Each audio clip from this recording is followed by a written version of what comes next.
মপতন্ত্র returning কর্মকর্তাকে dominate করেছে।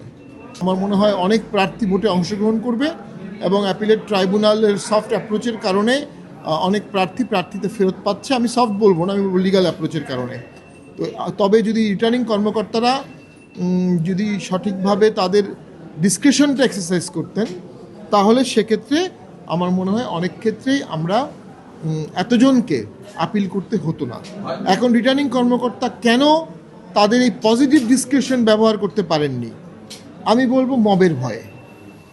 মবতন্ত্র returning কর্মকর্তাকে ডমিনেট করেছে এবং যে কারেক্টগুলো তারা করতে পারতেন, বলতে পারতেন, অ্যালাউ করতে পারতেন, মবের ভয়ের কারণে তারা করতে পারেনি। কারণ তৎক্ষণাৎ তাকে একটা ট্যাগিং করে দেওয়া হতো, তৎক্ষণাৎ তাকে দোষর বলা হতো। এই ট্যাগিংয়ের ভয়ে ভারাক্রান্ত প্রশাসন স্বতঃস্ফূর্ত ভোট করতে পারবে না। ভোট করতে গেলে স্বতঃস্ফূর্ততা লাগবে, প্রশাসনকে ফার্ম হতে হবে, ডিকটেট করতে হবে, ডমিনেট করতে হবে, ল বাস্তবায়ন করতে হবে। Let who is high, law is above হিম।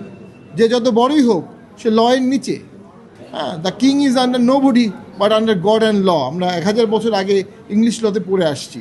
তো আজকের মব, এই মব কি লয়ের আন্ডারে না? মব অবশ্যই লয়ের আন্ডারে এবং মব অবশ্যই আইন প্রশাসনকারী সংস্থার অধীনে। অত্যন্ত নিন্দা জানাচ্ছি। গতকালকে একটি ঘটনা ঘটেছে, আজকে ডেইলি সমকালে সেটা প্রকাশিত হয়েছে। আমাদের বগুড়া জেলা জাতীয় পার্টির অফিসে কিছু দুষ্কৃতিকারী তারা গিয়ে আমাদের অফিস দখল করেছে এবং সেই অফিসে একটি ব্যানার লাগিয়েছে।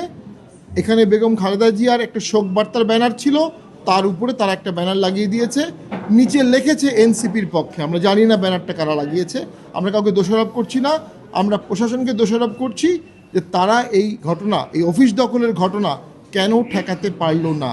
পাশাপাশি দুঃখজনক বিষয় হচ্ছে এই ঘটনার পরে আরেকটি মিথ্যা জিডি করা হয়েছে জাতীয় পার্টির লোকজনের নামে, যে যে তারা ওখানে মারামারি করার চেষ্টা করেছে।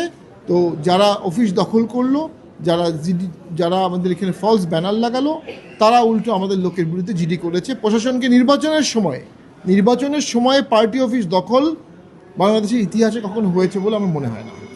এই প্রথম নির্বাচনকালীন সময়ে, তফসিলের সময়ে, মনোনয়ন বৈধ হওয়ার পরে, ইলেকশনের দ্বার প্রান্তে, we are at the verge of election, তখন এরকম একটি ঘটনা ঘটলো যেটি খুব ইঙ্গিতবাহী, খুব ন্যাক্কারজনক। শক্ত পদক্ষেপ সরকারকে ইমিডিয়েটলি নিতে হবে, শক্ত পদক্ষেপ নির্বাচন কমিশনকে ইমিডিয়েটলি নিতে হবে। নির্বাচন তো মানে নির্বাচন কমিশন আগারগা না। নির্বাচন মানে বাংলাদেশের 68,000 গ্রাম, চর, উপজেলা কমপ্লেক্স, ট্রাইবাল এলাকা, বিভিন্ন নদীর কর্নার, বিভিন্ন দ্বন্দ্বময় এলাকা, 42,000 সেন্টার। হ্যাঁ, এবং প্রায় 42,000 সেন্টারে, প্রতি সেন্টারে গড়ে প্রত্যেক প্রার্থী 10 জন করে ধরলে প্রত্যেক দলের কয়েক লক্ষ কর্মী, সব মিলিয়ে 10 থেকে 40 লক্ষ কর্মীর মোবিলাইজেশন, এই সব কিছু মিলে একটা নির্বাচন।